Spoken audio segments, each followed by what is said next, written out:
Welcome everybody to the second part of the Dutch Design Week program that we have put together. I'm glad that we managed to invite 7 guest speakers to our panel discussion, and let's make sure that it becomes a discussion. That's the aim that we have. It is to make it a lively debate. And that's why we proposed amongst the guests and the speakers not to have official presentations and slides, but more a discussion about certain topics. To give a bit of a context, because I know that some of our panel guests haven't been integrated as such into the EduGrade program and the EduGrade consortium activities. I will give a bit of a context to the 7 of you. We are a consortium of 3 different regions, the region of Espoo, the region of Kiev, and the region of Brussels. Although some of our creative teams come from further down Ukraine, further down to Finland, or even Belgium, reaching out even to the Netherlands, because we have a Dutch team that participated at the end to one of the winning projects. We were participating to this open call from Creative Europe. And the aim was to help creative professionals, creative students in those different regions to upgrade their skills, upgrade their competences and know-how by helping them at a local level, but also by connecting them throughout the different regions. And you can imagine in 2019, when you win the call and when you enter into the first contacts for the deployment of our program, we were all imagining to probably and potentially do some local activities, but also to fly to each other, to meet with each other, and to bring either some inspiration to another region, either to create connections amongst the different teams. No surprise what happened later. We have all been challenged by it in 2020. COVID-19, the lockdown, started to challenge us earlier this year.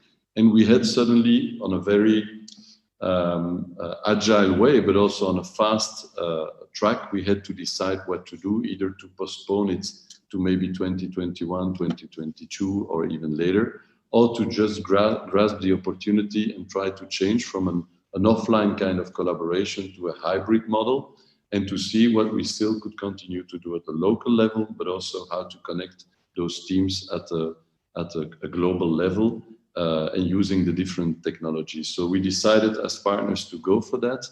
And I must say that it has been quite a challenging 9 to 10 months, but also a very interesting one, because we had to experience and also to start practicing the use of all these technologies and still deliver some added value to all the different participants.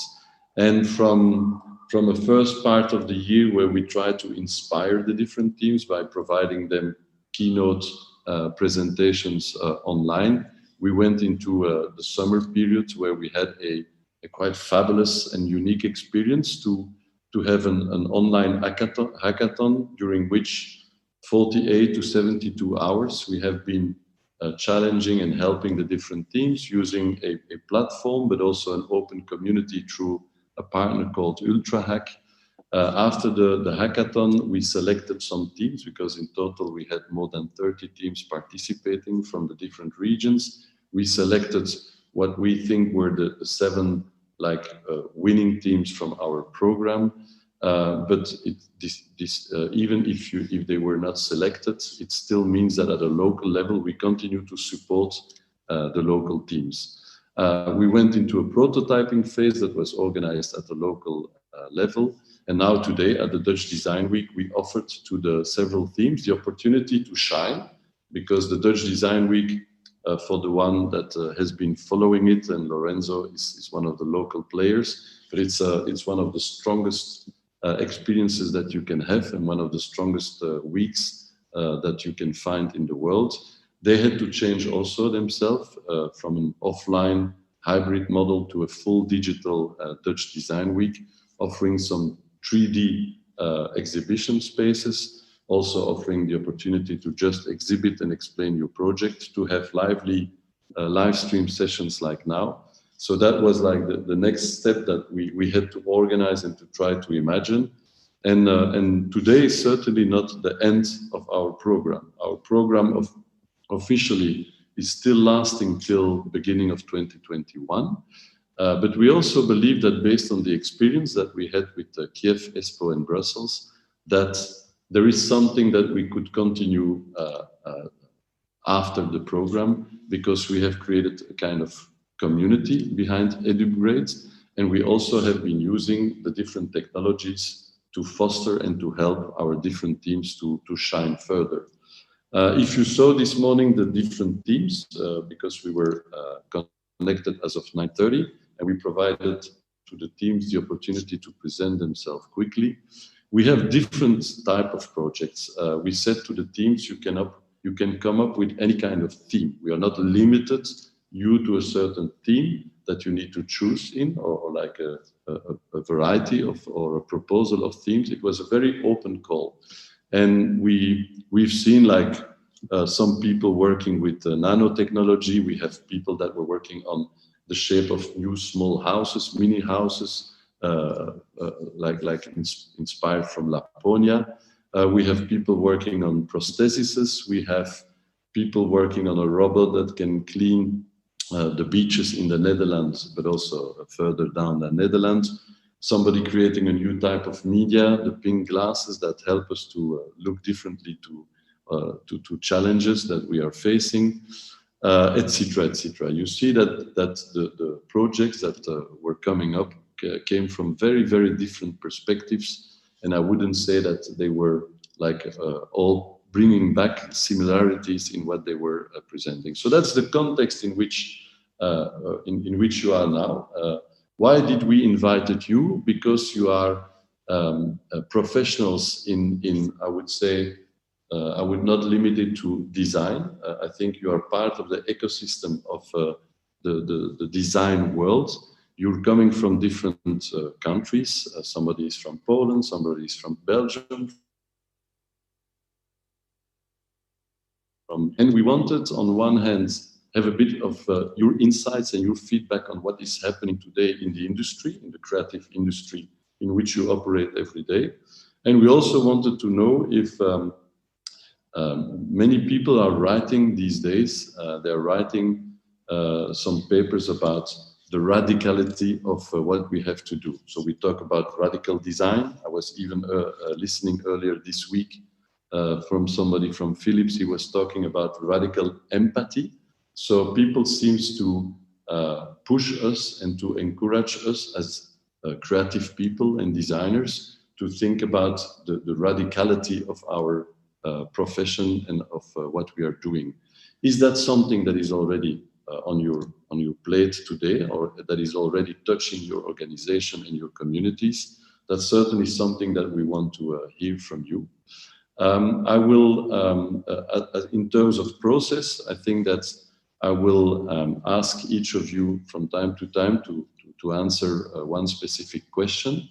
You unmute yourself, you take the mic, you give your opinion about a certain topic, and anybody from the other guest speakers, just feel free to suddenly interact and add something or react to one comment from another guest speaker. I think for the audience, try to use the chat so that we can use the chat later on to eventually come up with some lively Q&A from the audience. And for you to know, the guest speakers, the audience is on one hand our communities in Finland, in Belgium, and in Ukraine, but we are also broadcasted in a live stream on the Dutch Design Week. And this morning we have heard from the organizers that our session was quite well followed and appreciated by the Dutch Design Week visitors or digital visitors. And we have also decided to record the session now, and we will later on broadcast it further on our several channels so that your comments and your thoughts will be shared further down with more communities later on. So I hope that this fits to you. Whenever I give you the mic for the first time, maybe introduce yourself. I will not take myself the role to introduce each of you. I think you can probably summarize a little bit who you are, who do you represent, and who you are as a professional, and what organization you are connected with, because you have different backgrounds. Some of you are connected to universities, others to creative hubs, so let yourself be introduced. Having said that, I would like to launch a little bit like the first question that was really connected with one theme that I think we were all like questioned about. It is to this radicality. We all talk about radical design or radical empathy, and I'm wondering if that is something that have already crossed your organization and your community. If you don't mind, it's an open question. Maybe I would address it and also invite the local player, Lorenzo, if that's okay for you, to maybe quickly introduce who you are, because you are a local player from Eindhoven, so that we can discover who you represent, and also if that radicality is something that you have seen crossing your agenda at the Baltan Laboratories. Thank you. Is that okay, Lorenzo? Yeah, sure. Yeah. Thanks for the nice introduction. Yeah, it's really nice to be there and to join this group of people that I really admire as well. Yeah, so I'm Lorenzo Jerby from Baltan Laboratories in Eindhoven, Netherlands. We are a platform for artistic research across technology, science, art, and design as well. And there I'm the curator and the studio manager of the internal design studio. So about radical, the notion of radicality, I think, yeah, it's interesting to also to go back a bit in history about that, because if you go back in the 70s in Italy, after all the movements on 1968, you see there was also already a radical design. So it was called radical. It was like also in architecture by specific studios like Archizoom or Super Studios. And in that moment, specific moment in history, radical was meaning a sort of anti-design. So, and was against the rationalism in design, against the form follows function kind of concept. And was more of a like ironic statement, also inspired by pop art and then by avant-garde. And there are like big designers like Sotsas that are representing that kind of current in design. So what is nowadays radical design? I think, yeah, to me it sounds, when it's something is radical, it's because it's relating to the root, no? So it's really like, and that means that has to be extreme sometimes, political, but also addressing some fundamental questions.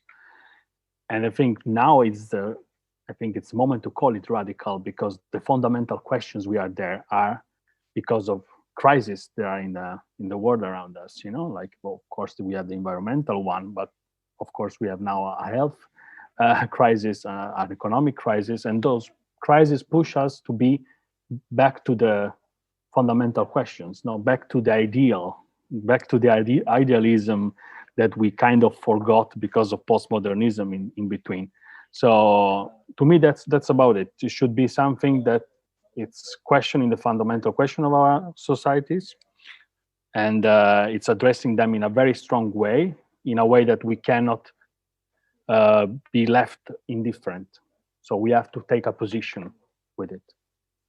So you maybe it would be smarter that we all start to talk about, I don't know, like a radical change. And we all need to see through our disciplines how we can contribute to a radical change rather than radical design. Because maybe the word radical shouldn't be associated with design, but more on the holistic level to the change that we need to develop for our society. Or I don't know what others are thinking about, like maybe Christophe or Dasha, to just jump on some of you. Dasha, you want to jump on this?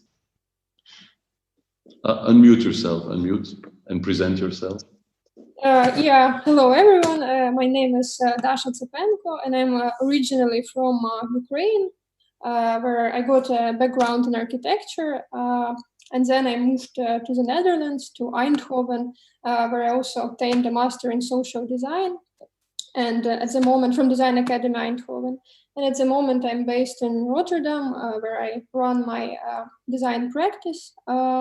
And currently, I'm working as a researcher in the microbiology department of Utrecht University, and I teach design at the Artez Academy of Art.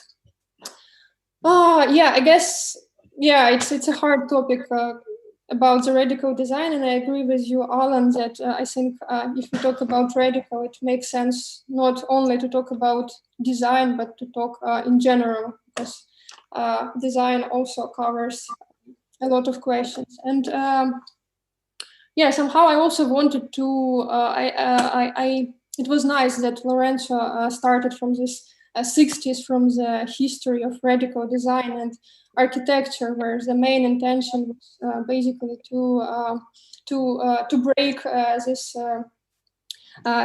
views on the past. And then gradually now the radical design transformed to be transformed in speculative design and critical design, and also in this relational design, which we also call social design. And then these realms, they not only want to break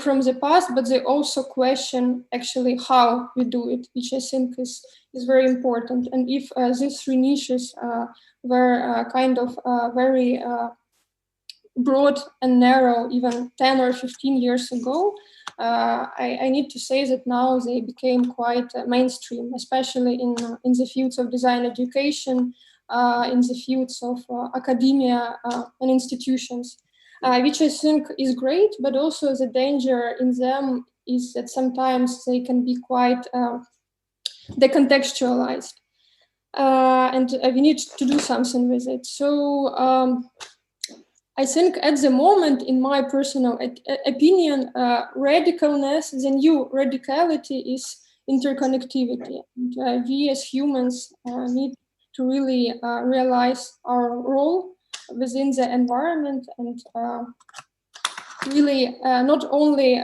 know and not only understand, but also become somehow aware of we as humans are connected to other species, and we need to find ways to live with it. So basically somehow jump from this ego approach to the eco approach. And we do it, it's quite a trendy topic, so it's also quite dangerous, and we do it a lot, but the main challenge for us now is to somehow experience it through ourselves, and yeah, to find means how to do it. Thank you. I see, Christophe, that you're like approving what Dasha is saying. You want to add something to that, because so your smile was like finding yourself into what she was explaining. Over to you, Christophe. I liked the word interconnectedness in any case. But so I'm the director of GLUON. It's a platform for art, science, technology in Brussels. I've been thinking about radicality. I come from the world of art, not the world of design. I've been looking into different theories about speculative design, and I think there it comes very close to art. Still, I think arts and design are somewhere different. They have other goals in the end. But I think that radicality is bringing people together. It's very simple. If you look, as Lorenzo also said, we need a systematic change in our society. All the crises we are going through, they are just the result of the wrong way of dealing with our planet.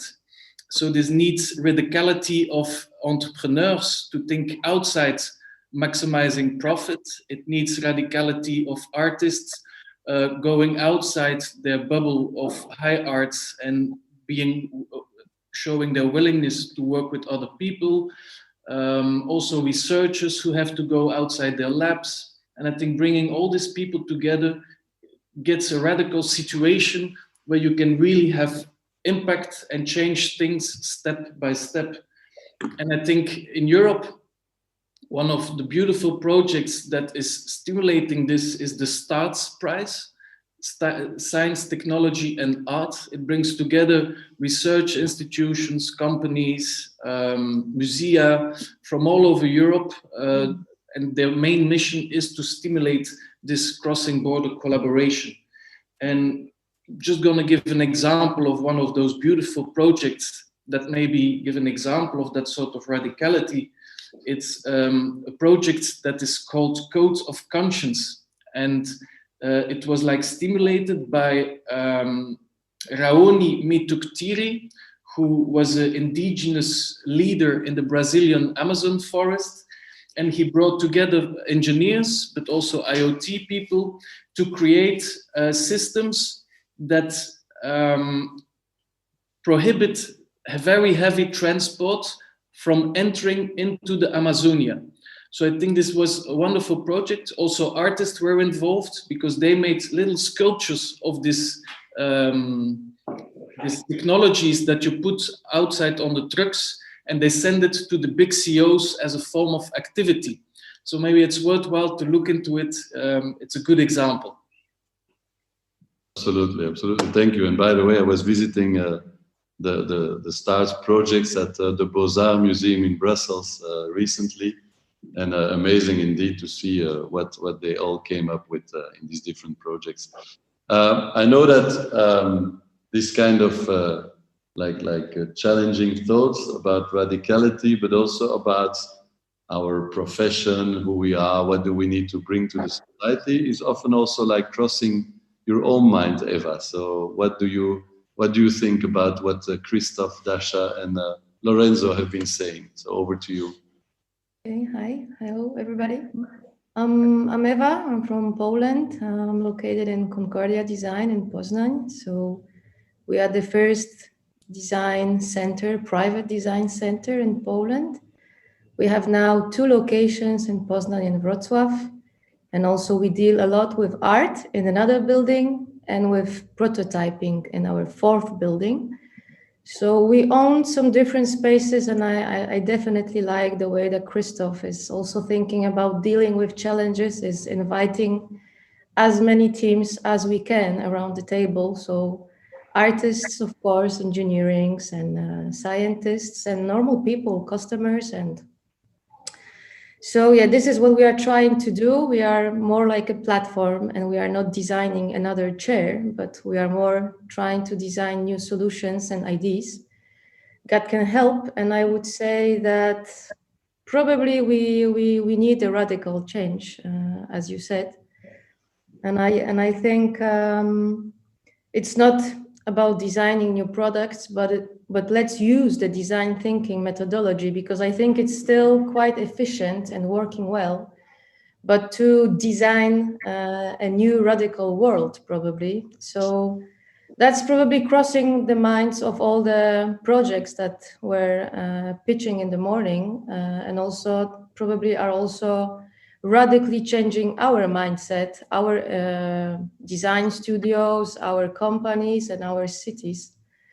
So, yeah, I think bringing definitely art people. Would you say? Sorry? No. Sorry. Yeah, bringing artists. I would definitely try to invite as many artists as possible to the table to discuss about things, because I think they are feeling their emotions are much more delicate, and they feel many things before than we are.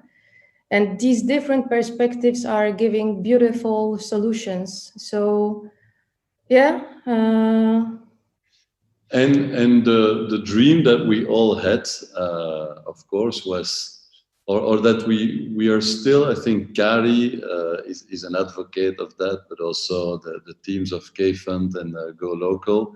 We all, we're very much thinking and dreaming that multidisciplinarity is important, but we also think that multiculturality, and that's why this cross-border type of collaborations we are heavily trying to promote and to develop. Is that something that you think is a dream that we should continue to work on, or do you think that it's like a dream that is far away and that is maybe one layer too far? We were challenged ourselves with the different teams to see how the culture of a Ukrainian creatives and Finnish creatives and Belgians, how they could collaborate. It's not always easy. You don't have only the language barrier, you also have the dimension of culture and background. Would you, I know that, and Anaïs, but also you, Päivi, you're certainly trying to bring people from different cultures together. Would you support that initiative, or do you say like, we have bad experiences and maybe we should treat that differently? So, Päivi, I'm giving you the mic. What do you think? So hello everyone, my name is Päivi and I'm based in Aalto University, but I run a network of design factories on 5 continents. So there are 31 design factories that are all kind of experimentation platforms in universities and research institutions such as CERN in Geneva. And essentially what we're trying to create is a platforms where we create conditions for innovation. And as a network, we also work very closely together across all the different design factories. And I agree a lot with sort of the previous comments that were made about what sort of radical design is and what it should be in terms of like really answering the fundamental questions of society. And I kind of see that as a sort of radical design for me is really about the big disruptions of mindsets, actually, to solve the big global problems. If we think about sort of what we need to achieve, I think is sort of behavioral level change in individuals. And when we start to think about those challenges that we are trying to solve, they're not limited to one nationality, one culture, one city. It's something we're all facing. Like if you think about what type of kind of behavior change and mindsets change would we need to achieve to, for example, solve all of the SDGs, everyone needs to go through that same change. That's the only way how we can solve those. So from that perspective, I think having this global perspective, having an intercultural perspective and solving those challenges together is the only way how we can do it. Mm-hmm. Yeah. Okay, thanks. What do you think about it? Anaïs, I know Mad Brussels is also like promoting a lot these cross-border collaborations. What is your opinion about this? Yes, especially on the fashion sector for the moment, we work on this kind of project. So MAD is based in Brussels, as you said, and we are the Center for Fashion and Design. We help the designer to develop their activities in a different way, more innovative way. And I take this opportunity also to invite you to discover the exhibition we're presenting at the Design Week, Transition and Ongoing Operation on Change. Yes, we definitely think that it is important to exchange with partners in other countries and to learn, to exchange on learnings, but also to share and the different expertise. I think it's really important for the future of the project. And for us, radical design was a new way of thinking, more theoretical, more political and experimental than the previous practice of design. And design has become an object of discussion, not only an object of conception. And this crisis completely brings us back to this concept and to the design thinking methodology as a tool to transform our society. And we think that it can be also very interesting new opportunities for the designer to work on projects that are more fair for our society with a more human approach. So definitely this is the future of design, I think, and we have to stand for radicality and change the way we see design as a tool of transition.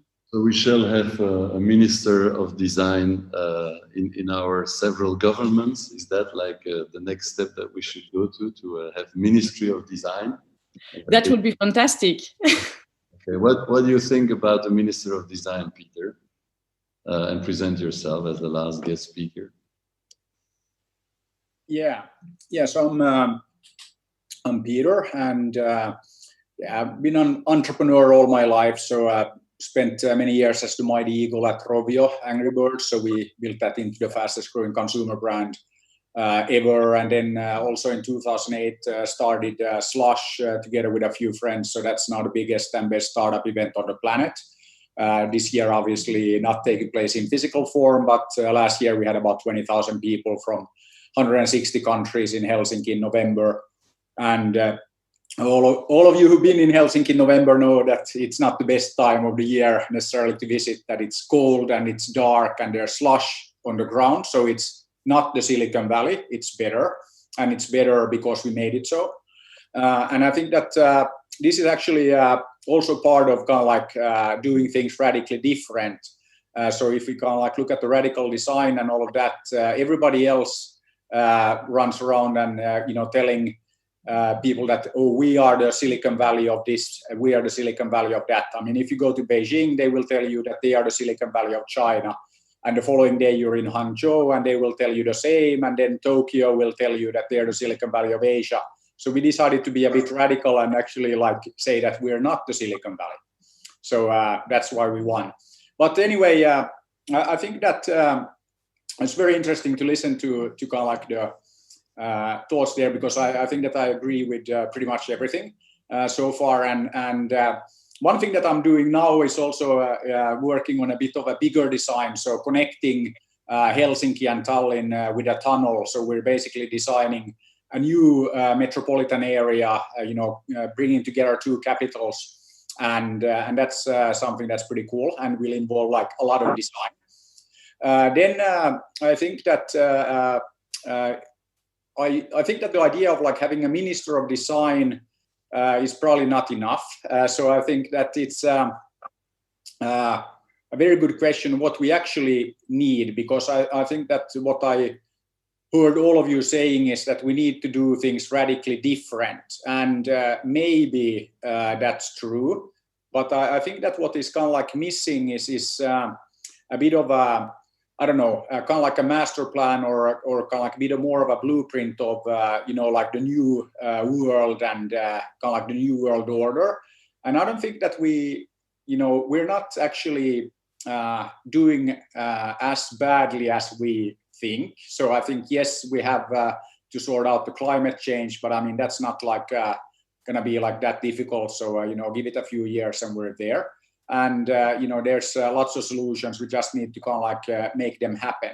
So I think that we know the solutions to most of the problems, but then it's a little bit like, I mean, I mentioned that I was working on games. So, like who cares if you make the best game ever if nobody knows about it?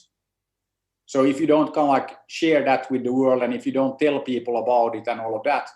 And this is actually what I always say is that we need more, of course, more design and all that, but we need more doing. So we need more entrepreneurship. We need more of an entrepreneurial approach. And I'm kind of like always been a huge fan of like just getting stuff done. So yes, we need to design it, but if we have the best design, we have the best master plan, who cares if we don't execute on it? So I mean, like talking about climate change, talking about all the problems, we actually have to kind of like start doing something about those. And I think that's kind of like the biggest problem I see. Then I think that I'm looking at the governments and all of that, they are very, very fragmented. I mean, in some countries, you're just fine without having a government for like a very long time. So looking at you, Belgium, but anyway. So, I think that in many countries, that's actually example that, if that's the case, why do we even need the government if, like things seem to be going fine without? But yeah, so I think that what we need is kind of like, yes, probably a minister of design, but we need to also then design everything. And we need to design the experiences. So I think that right now there is a huge lack of like service and kind of like this kind of design on the digital side. The world is becoming very, very digital. I mean, this is a great example of it. We're all here, like online. And I think that the COVID like pandemic has been fantastic for like bringing up a lot of these challenges that we haven't designed things like properly. And I think that that is very clear when you look at most of the like digital services and all of that, especially offered by governments. So yeah, anyway, that's just some thoughts. So yes, we need the Minister of Design, but we probably need even more. And thank you to underline the surrealism of Belgium. We are known for that, and we are probably the champions in running a country without a governance. So yeah, but I think it's a very interesting kind of like, you know, like if you look at it, that then it brings up lots of interesting questions. No, absolutely. I'm still puzzled as well that, but that's something that crosses the mind of everybody. And although I'm a bit fed up to listen every day to news about the COVID, I think COVID has been a kind of accelerator. Sometimes I call it from the impossible. We all thought that it was impossible to live without traveling or to live back into our local communities, etc., etc. So it accelerated things that we mentally thought it was impossible. But then the question is always like, what will last after, or what will the world really be different in 2021? And we have now ourselves be forced. Well, forced, it was our own decision to continue, but to work on this hybrid model. Is that something that we should continue to promote? Do you think that in 2021, I would invite you, Eva or Lorenzo or Christophe, to participate to EduGrade 2.0, the next one? Do we go back to our all good practices, or do we continue to use a kind of hybrid approach to this program? What do you think, Lorenzo, Christophe, or Eva? Just Christophe, you want to jump on that? Yes, Alain. I think I was reading The Economist, which cite the sources, but the whole COVID crisis has had no impact, or less than 7% impact, on CO2 levels in our atmospheres, which means that we talk about that each individual should be aware about things, should change accordingly the behavior. But in the end, as we all did, it doesn't make a change. We have to tackle this on a much bigger scale. It's not only our individual responsibility. It's the responsibility of the big industry, it's the responsibility of law. And I think that this is what should change for the moment. It's on high level thinking, and there make structural changes. And I'm happy that Peter mentions Silicon Valley.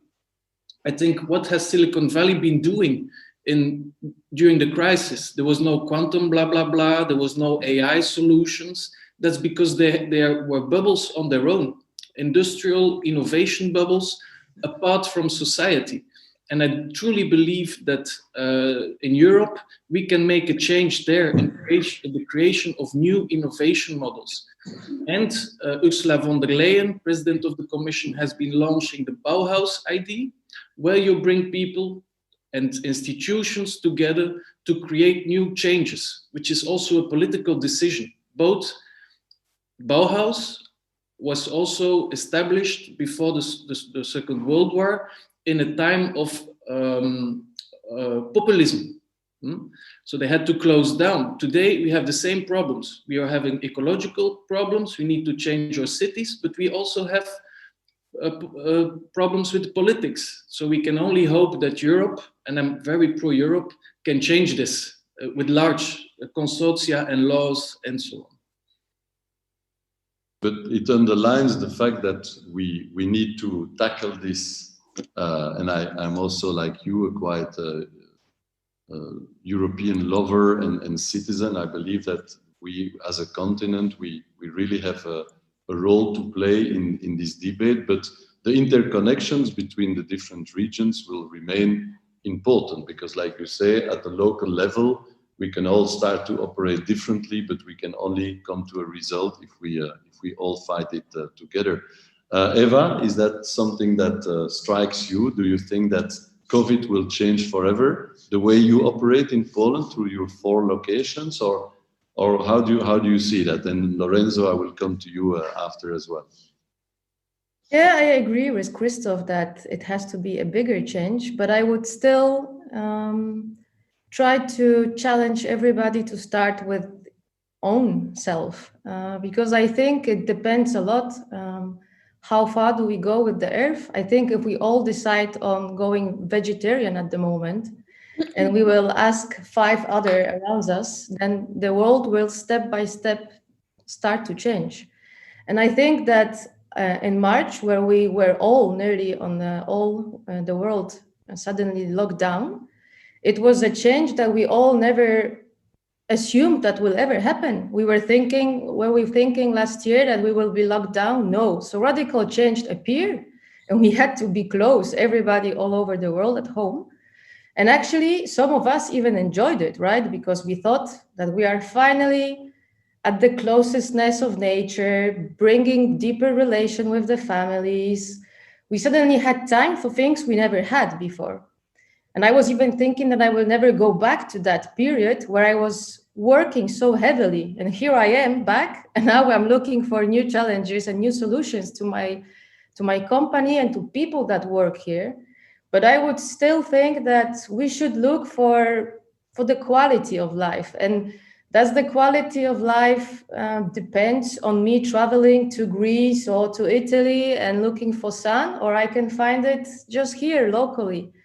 Does the happiness of life meaning that I need avocado in the morning, or I can find something local? So I would still, I think, go a bit back. I think we don't need to evolve all the time in the meaning of traveling, having more money, and consumptionism. I think we should ask these questions like, why are we doing all that? And what is growth and what is development? And so looking for local solutions, actually, I think. And I think radical changes like we were forced by the pandemic brings us sometimes back to philosophical questions about the why of all this, the why and the purpose. And I think we as entrepreneurs, because I sometimes think indeed the word design sometimes brings us too close to we design a new chair. I think we are creative people. We are entrepreneurs. We are doers. As somebody said, like, let's do it. And I think we shall maybe also like look back sometimes to the why and the purpose of all this. But Lorenzo, what about you? Your life will change in 2021 after the COVID for you? Yes, sadly enough, it won't change. I mean, I think our brain is, thank God, is very quickly reactive and flexible to situation, and we get used to things rather quickly. So we get used to COVID and not to have COVID also very, very quick. But of course, little things will change. But the problem is, we notice that as you have to quote Greta Thunberg, when the house is on fire, we get to see the problem. That is another epiphany of that situation with the pandemic. And we also saw that actually there are monies there to make some of the things change. Resources that we didn't think we had before, then they suddenly appear for making big plans about also changing infrastructures. So how to approach that? Of course, yeah, I think I like whatever ends with the growth. You know, to me, it's always a big sort of paradox that the economic growth can be unlimited even if our planet is limited. So how that can happen, you know? So it's, I think we have to kind of redefine the idea of growth in terms that it's something else than the economic growth, but what is growth in our life, how we can be more satisfied, how we can increase our happiness. There are other kind of level, and the way you measure those, you measure economy as well, like GDP. It's not really telling something about how happy are you in the end. So also changing the way we measure things, it's changing the reality itself. And I think the idea is there are different models. I mean, if you look at nature in the end, nature is a system that is a closed system that kind of grows, flourish, and then decay at some point. So there are flows of matters, flows of lives, energy. They're feeding each other, but they're also balancing out at the same time. So this concept of flourishing, like a flower that blossoms, but then goes back into something else that feeds something else or another life, that's, I think, a model that we can maybe learn from in a way to act in the limitedness of our condition. And those are, of course, ideas that are there already for at least 40 or 50 years. But when is the good moment to enact them, to execute them? Yeah, there will always be another crisis in the middle of our ways for not to see the big one that is actually happening in a few years. So that's a bit the challenge, I think. Päivi, do you think the house is burning? Do you have solutions, or do you think that the changing the GDP into a kind of measurement of happiness is maybe the next step we should evolve to? Well, coming from the happiest country in the world, yes, absolutely. I think we should. But maybe sort of looking at this from a slightly different perspective. If we were discussing sort of this, or Eva was also talking about this idea of like staying local and slowing down, and that's possible. And then at the same time we have these global challenges to solve. And I think sort of I think there's a lot of kind of dichotomies happening at the moment, where at the same time, everyone is becoming kind of like more protective and closing down borders, because that's how you know how to deal with the situation, is that you go kind of national and then go like, hey, this is how we run this now in our kind of community. And even within regions, like if we look at Australia, they're shutting down, they have different rules for like different states within one city. And I think that happens, anyway, but that, there's these sort of challenges that are, taking us in different places. But I'm an eternal optimist and have like faith in the human condition from the perspective. And I think at the end of this, we will come out smarter from the perspective that, if you think about, for example, slowing down and moving to the countryside and working remotely from there, I think a lot of people in Finland, for example, are considering this option. And then when we do have the opportunity to meet face to face or to travel, then we actually make the most of it. So I do think that this will make us sort of a lot smarter in from that perspective. But at the moment, what I'm seeing sort of in our communities of teaching product development, teaching radical creativity, is that people are too overwhelmed with the digital transition to do it. From the perspective of what we need is to think about what are kind of the requirements that are needed for the radical creativity to happen. That, for example, the time and the reflection and the serendipitous interactions that take place. And we have yet to kind of figure out how to make time for those in the digital experience. And I think it's a learning curve, and we'll get to that very soon once we've kind of gotten adjusted to the new normal and gotten the first sort of shift of the digital transition out of the way. Back to you, Peter. What about your reflection on this, and how will you make serendipity happening in the digital world? Yeah, I think that that's a very good question, and we need to create like the virtual coffee machines and like the virtual meeting spaces. And I think that we haven't really gotten very far in developing that yet. So I think there's a massive opportunity to do exactly that, and that's definitely one area where we'll need to design some cool new experiences. And I think that we can learn a lot from games in this as well. So I think that's one area where we have like amazing design. And I mean, looking at how our kids spend their time, playing Fortnite or Minecraft or whatever. But the key thing there, they're playing together, and there's a lot of that serendipity that is built into those like multiplayer experiences. So I think that again, games to the rescue, if you will. and we should then talk to the people who designed those experiences and bring that to kind of like even more mainstream than just like the kids playing the games, so we can learn from that. And then I think again I personally think that this pandemic is a really good wake-up call for a lot of things, and it also shows us that what I always say is that there are very few things that actually are impossible. And I mean, if I would have said last year that, yeah, of course, I mean, we're just gonna like put all our kids and teachers online, and how long can it take, like a day or two max? And then, of course, everybody would have told me that, Peter, you're crazy, like you don't understand, it can't be done. It's impossible to get everybody online in a day. It's like so many things. And then when we had to do it, it happened. It wasn't perfect, but it took like a day or two. And then we had everybody, all the teachers, all the kids, all online. And we had, hundreds of millions of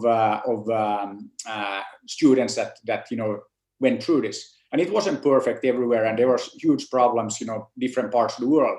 But I think that this is, again, a great example of the fact that if we really want to do things, we can. But we are always very, very good at, yeah, but. And I still come back to what I said before, that, I mean, I really think that most of the time we're very good at coming up with excuses for not doing things. And from my perspective, they're just excuses, and you just like then have to kind of like keep at it and kind of like make it happen. So I think that this is, now with the pandemic, it actually has forced us to do a lot of things that we could have and should have done much earlier. So it's and that's also a bit of a, like a cliche, and, like we've heard that too many times, but I really think that the crisis is a fantastic opportunity. And that's what I kind of like enjoy about the current like state of affairs, that there's a lot of innovation happening because we have to. And it's always, there's no better reason than, force and, like must. Absolutely. But you raised, or you touched one aspect into all this systemic change or challenge that we are facing now.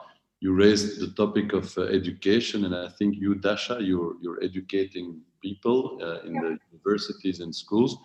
Do you think that we are, and this is sustainable, the way that we are operating now? Because I've heard and I read a lot of papers and interviews about the fact that this will really damage the education of the youth in the next generation. Do you agree with it? Do we need? Well, yeah, exactly. This is really hard. And actually, in the university where I teach in the interaction design department, and the groups are quite small. So we are with 10, 12 people per course per year. And that actually means that the education can still happen physically. But then those students who don't want to come, they can join online. And this is actually the hardest mode to teach both, to make two formats, because if all students are present physically, you do one thing, and okay, if all students are present online, it's a totally different mode. But if it's a hybrid, if it's a combination, that's for all the mentors and tutors really, really hard. But that's our reality, and we need to find ways of doing it, and also going a step back. And I also think it's relevant to education, this nice word, which I really like, is serendipity, and how, actually, it's a really good question, how to bring it. And I guess that what we should really think of right now, we should think of ways to make the internet and technology in general more instinctive. And when it comes to instincts and senses, we have a huge problem when we come to technologies. And there are some nice projects which deal with that. And a good example of that is a project called The Smell of Data by the Dutch artist and designer Lian Wijnsma. And she actually uses the sense of smell, and she learns from smell to trigger the topic. So basically the sense of smell helped us early humans to survive, but now that we don't more need to hunt and to gather food, and we had moved to digital environment, our noses can no longer warn us. what happens. And actually, if we say that our reality is online, our noses cannot warn us what happens in the digital environment. So basically what she did, she created a smell which would inform the users about the leakage of data. It's quite a speculative project, but it really raises the question of what we as designers, what should we do? Because this online environment is unavoidable. What we can do just to think of ways how to make it more instinctive, more triggering our senses. Yeah. And students are also very busy with it. That topic really touched them. One of the students in the department is working on a project about the taste in the VR.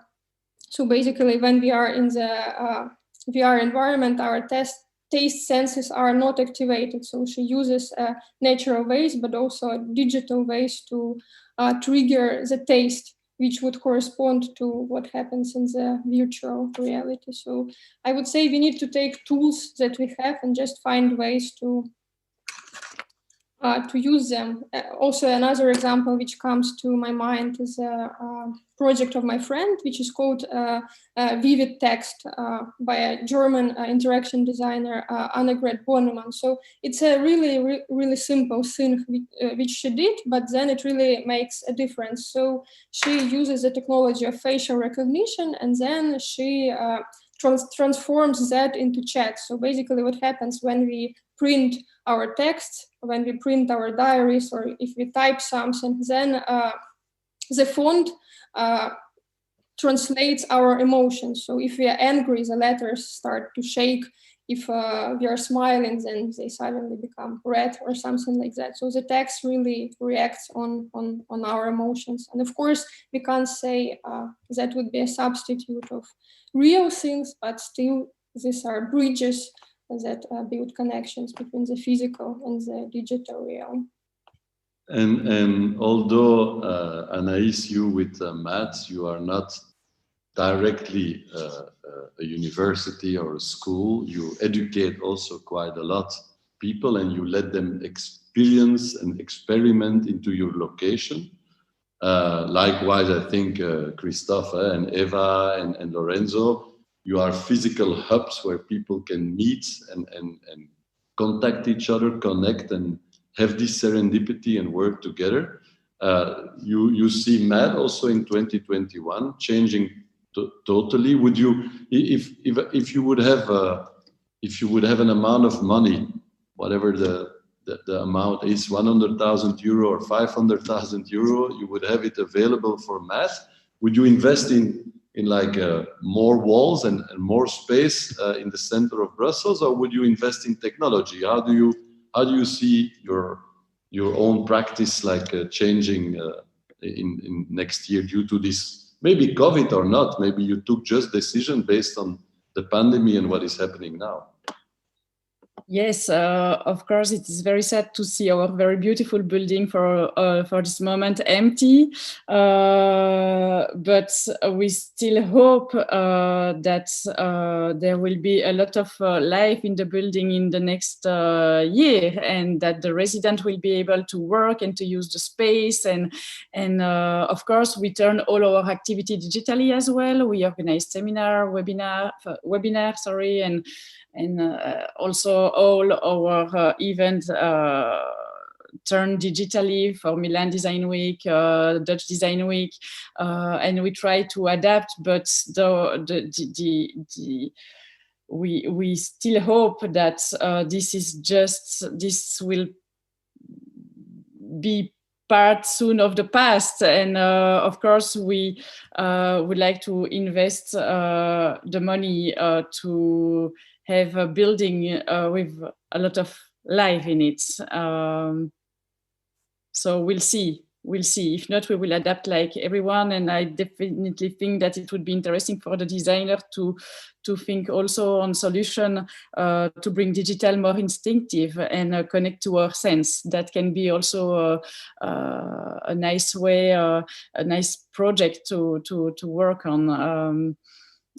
We'll see what the future brings. I will still, before we will be ending a bit later, I will ask to each of you to maybe provide us with one quote or one thought that you would like to share with the community and that we might use on the Dutch Design Week or somewhere else. So be prepared to come up with something that cross your mind and that you want to share with the others. But we have a tradition in the consortium that you cannot have a Zoom session or a hackathon session without having a question or a bit of time from Volodymyr, who is a very active participant in our community, always like challenging us with questions. I saw already nearly 38 questions from him on the chat box. I will not go through all of them, but I would provide to you, Volodymyr, maybe a bit of time to, if you want to address a question to one specific guest or maybe to all the guests to be answered, because I see in the chat that you're talking about, it goes from capitalism to change to many different levels. So would you want to address a question to the guests? Over to you, Volodymyr. Unmute. Thank you. And yes, basically, I have a question for all the participants. And my question is, what I have observed that the design and the tools of design and design as the tool is mostly servicing philosophical concepts that are applied for the economy, politics, culture, and so on. Maybe it is a proper time with all the 2020 stuff, maybe it is time to design the philosophy, the new philosophy that many can agree and accept on. What do you think on that? Thank you. That's like a huge question, an interesting one. Who wants to start the answer to Volodymyr? Christophe, I go to you. Yes, and then I can skip my saying. Okay. It's Volodymyr, an interesting thing you say there. I think it's completely right. We should dare to change the system or to give. And I was reading Bruno Latour, where he was promoting a new god, which would be called Gaia, which is an old Greek god, which means that we have to believe in something new. And as long as we don't believe in something new, which is philosophical, there will be no real change. So I think this philosopher writer might be a good starting point. Okay, so let's believe in something new and change the system. May I ask something about the same subject? Yeah, go. Well, because we are talking about new philosophy and about radicalization. So I would like to take the subject a bit wider, because radicalization has a good part, but it also has a bad part. So where is the edge, and what the designers of artists can do about not to cross that edge. And another question is to Christopher, because you mentioned the Bauhaus, populism, radicalization, but we also know what happened after that. So what is the role of artists and what we can do as a design artistic community to prevent the history go into the wrong direction? Okay. This is a question for Christopher. Okay, Christophe, you have an answer to that? You can think a little bit about it and come back. So yeah, yes. What does this inspire you, the question of Volodymyr? Eva, Lorenzo, I'm pointing in your direction. Who wants to jump on it? I was listening to Harari recently because he had a big, he was a key speaker in the Polish Congress, online, of course, but he was saying that actually we cannot jump to all the philosophical answers anymore, to the philosophers that we know from the previous lives or previous ages, because they never thought about artificial intelligence and the digital transformation. So they never could come up with any new ideas. So definitely we need new philosophers that will give us a hope and a sense, because I think it's all about believing in a sense. And even if we are missing people who are not doing enough or are only talking but not acting, I really think and I believe that if we believe and we see a sense of something, then we will act totally 24 hours a day. Even the kids and the youth that we are saying they are boring, bored, they're only playing games. It's not true. Whenever you tell them that there is something that they can really be engaged, then they are. So I would look for new philosophers because we need them. And I believe that if there is a bigger sense, then we will all participate very much. Very nice, very nice. Thank you. Lorenzo, you want to? I think I agree. And it's not just about philosophy. I think all that sphere about our spirituality is gone. So the fact that we normally have to refer to something that is bigger than us, that it cannot be judged, some sort, no, it's perfect.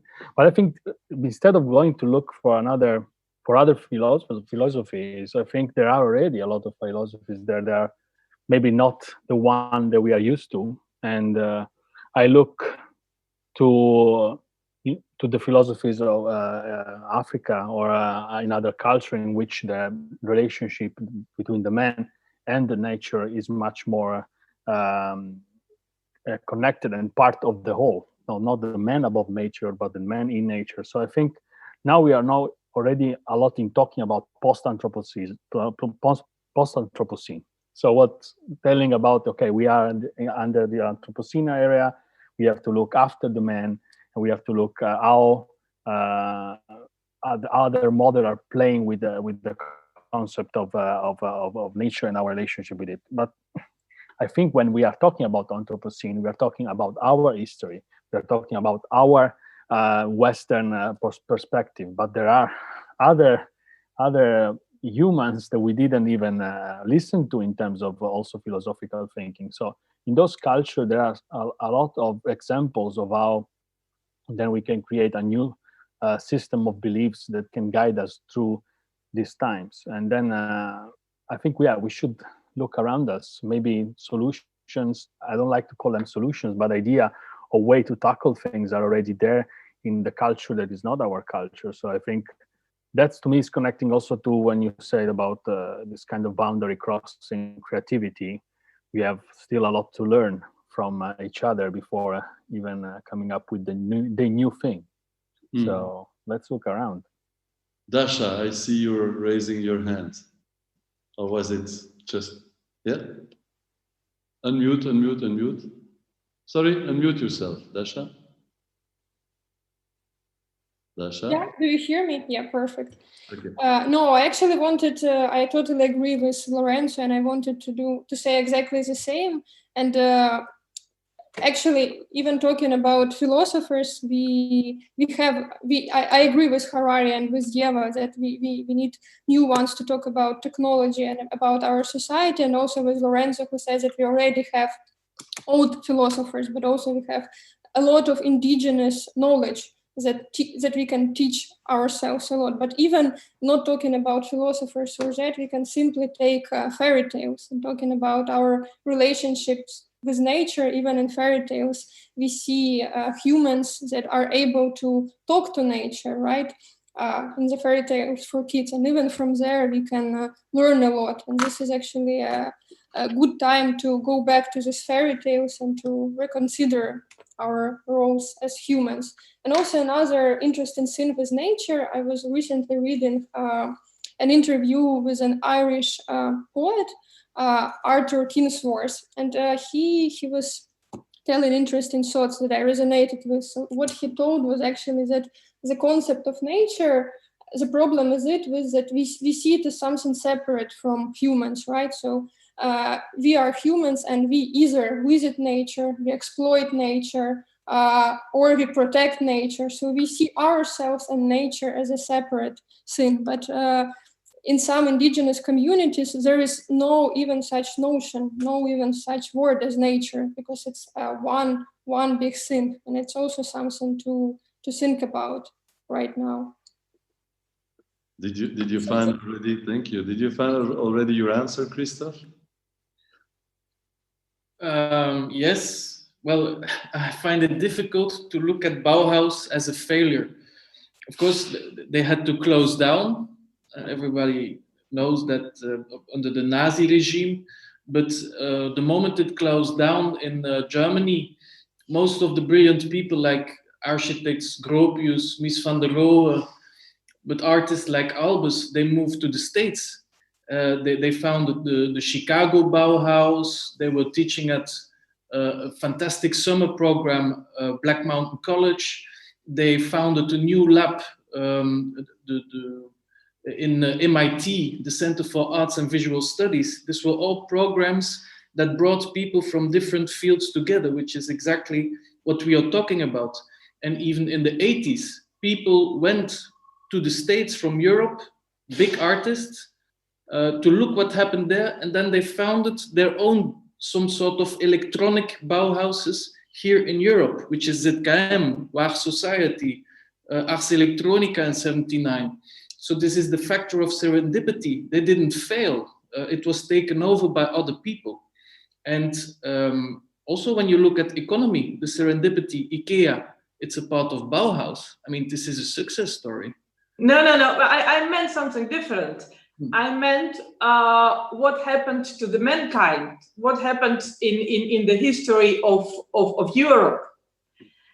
So not how we can create a movement or how can we spread the ideas. No, how we as a society, as community can prevent the big dramas. That's what I meant.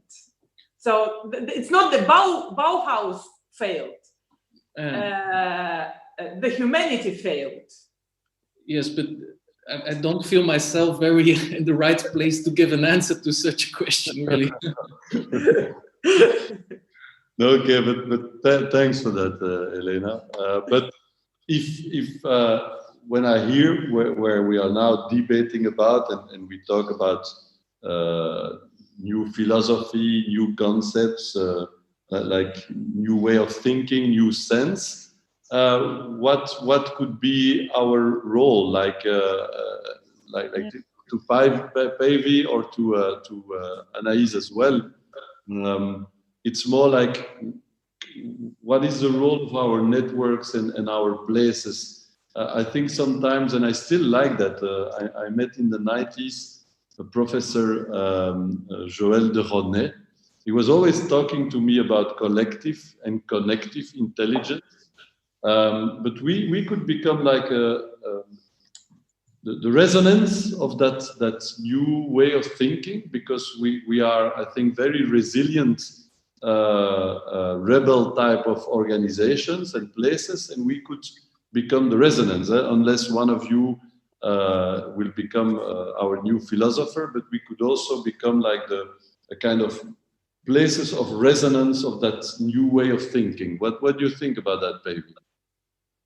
Yeah, I'd really like to jump in on this, because you mentioned the word resilience, because I think that's one of the key things that the radical creativity has to offer. So I believe to drive any type of change, you need this type of vision and the direction that, ideally we can source that from the philosophers and the great visions and so on. But my work really has to do a lot more with the flip side of that coin, is that how do we get everyone sort of engaged in that change? And the reality at the moment is that there's a need to build resilience on an individual and on an institutional level, on a national level, on a global level as well, apparently.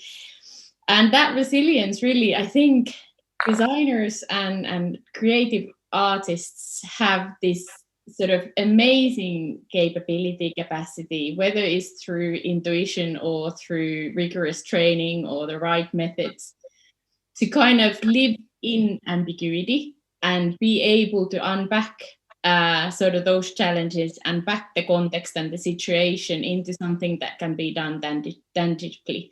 Because once you sort of are able to deal with that and to do that sort of unpacking, it creates a lot of opportunity, and you can sort of find the sort of interesting connections and sort of interconnections, as it's been mentioned so many times. And being though that sort of place where people can draw from the perspective of, you know, borrowing experts or getting creatives as part of their teams, and sort of bringing that.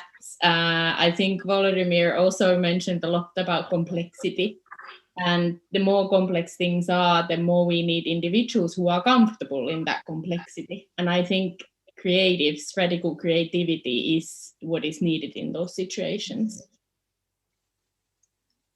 Thank you very much. I need to be careful of my reputation, because sometimes I'm known to be a bit late or not to respect the kind of schedule. So I will try to be good this time as a moderator and make sure that we all finish on time.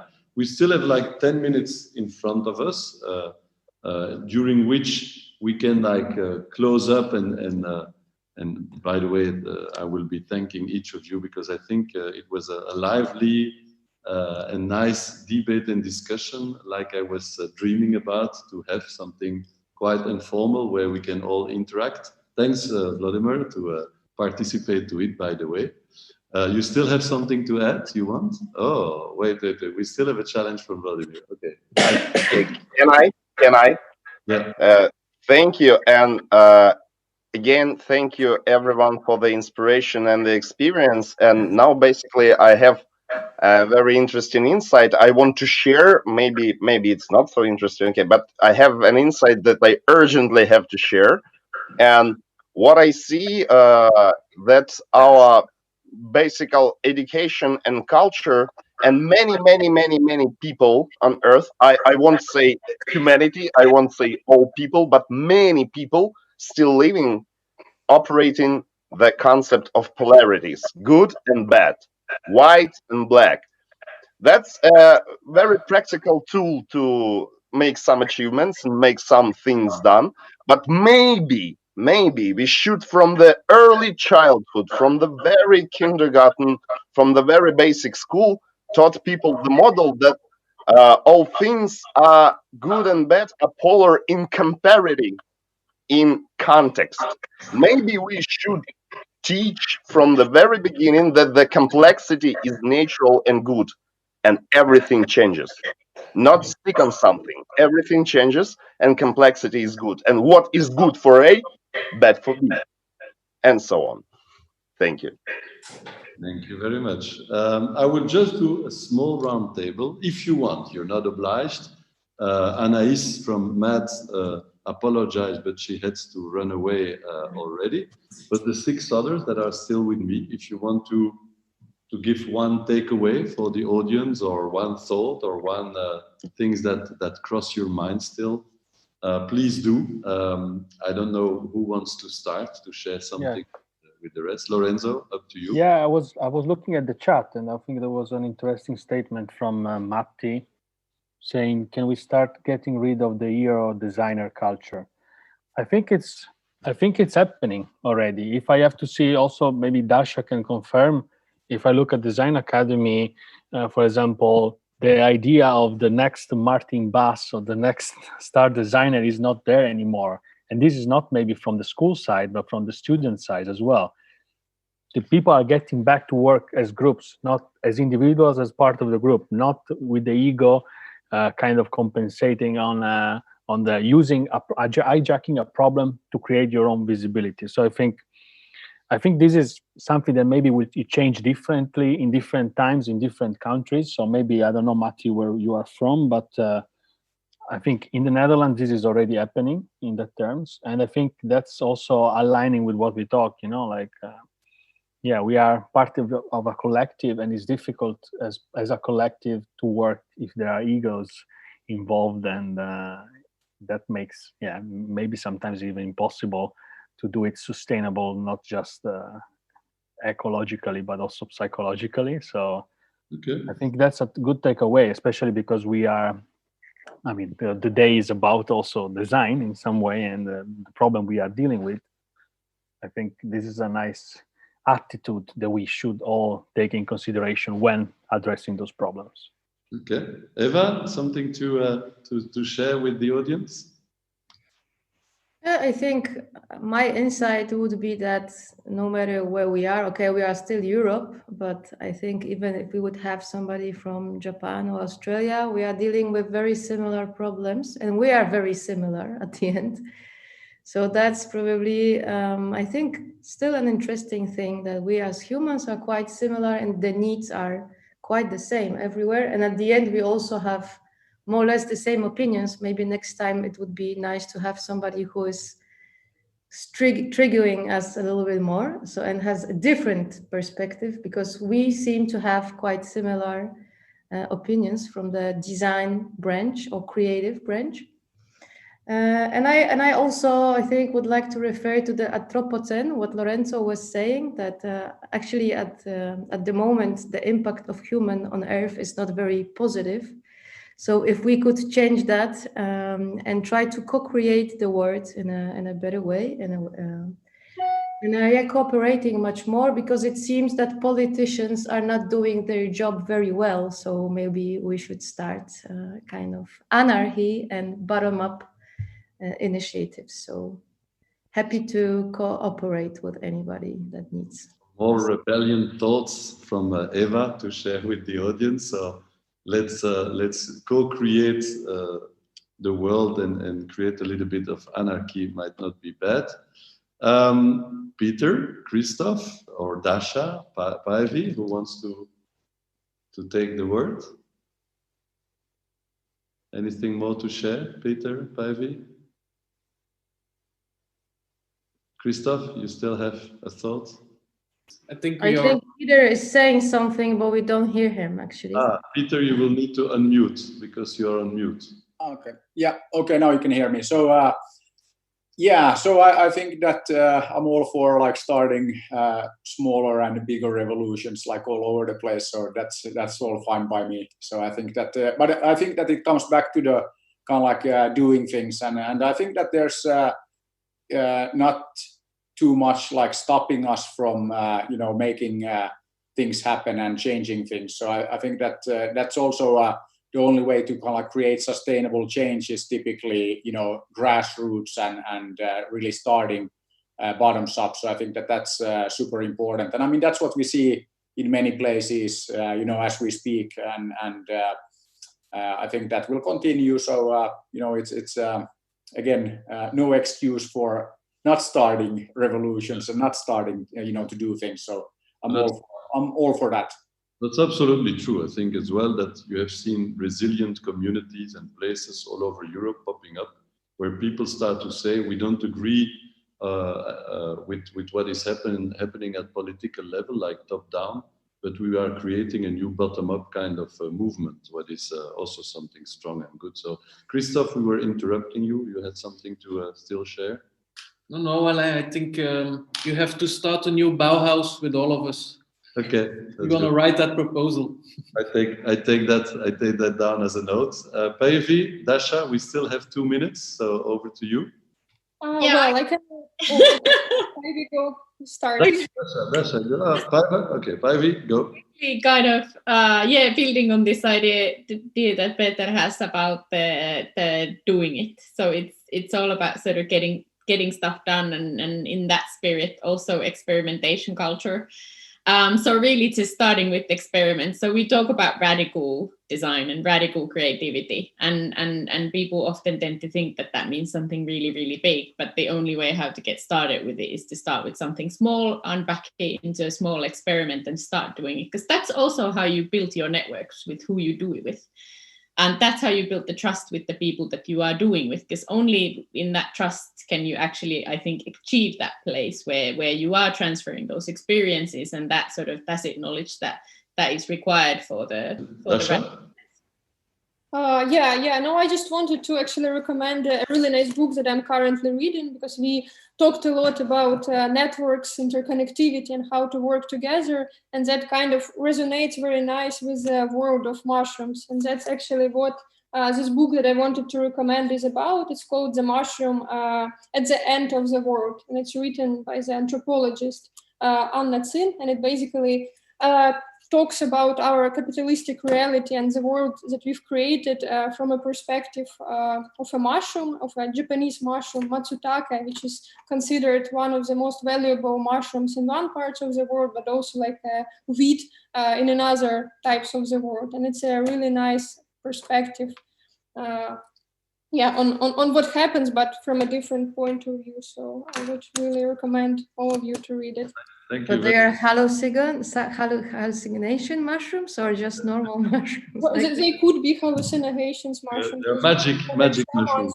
May I also recommend a book to read?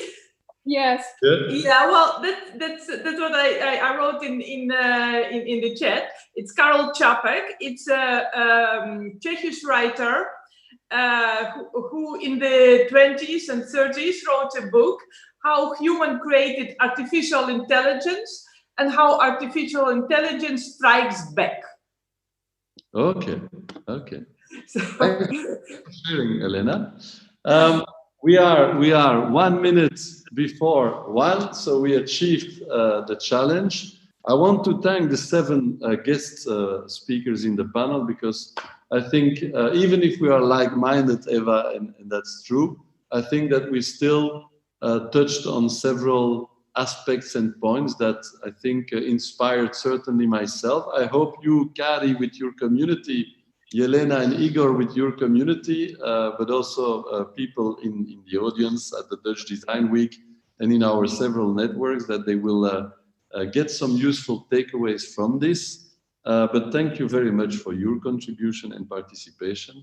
I hope that the teams, the 7 teams, but also all the others, get some nice takeaways from this, that we continue the journey after this panel and in the next coming months, and that we're going to build maybe some new great ideas that will help our world to continue to be more resilient and come up with new solutions that we all need. Thanks a lot. I give back the floor, I think, to Jelena, because you will be guiding us through the last conclusions. If you want to stay with us, panel guests, you can. If not, if you have obligations, you can leave us. But thank you very much, and I will write you in the coming days. Thank you. I see that Igor will take back the floor. Thank you. Bye-bye, everybody. Thank you. Bye-bye. Thank you, Alan. Thank you. Thank you, dear speakers. Please don't leave us. I have 2 minutes, small sum up. And Igor, you are on mute. We don't hear you. Igor. Do you hear me, Alan? Alan, do you hear me? We hear you. Perfect. Alan, do you hear? You hear me, yeah? Yes. Yes. Yes, so please, speakers, don't leave us. This is Igor Commando from Go Local, and I will make a short sum up, 2 minutes of your attention, and then we will say a gentle goodbye to all you. So a small sum up, small insights from this panel. It was outstanding panel. Thank you all for the participation. So one of the insights, we need to find avocados inside ourselves, not always outside. The Ministry of Design is needed, but it's not enough. Europe has a big potential in finding new innovative processes. We can go even beyond Europe. Entrepreneurship spirit stays as one of the main tools of radical creativity and Bauhaus initiative. So, dear speakers, guests, partners, I want to thank you for participation, for support, for radical creativity. And I invite you for future cooperation in bigger projects and projects with more impact. So please join us on this travel to radical creativity and transborder interdisciplinary projects. And we want to say thank you and goodbye from all Ukrainian participants that are here. So all participants, please come on the stage. до свидания, передадим привет. Вставайте, господа, вставайте на сцену. Вставайте, заходите на сцену, все на сцену заходите. Пані та панове.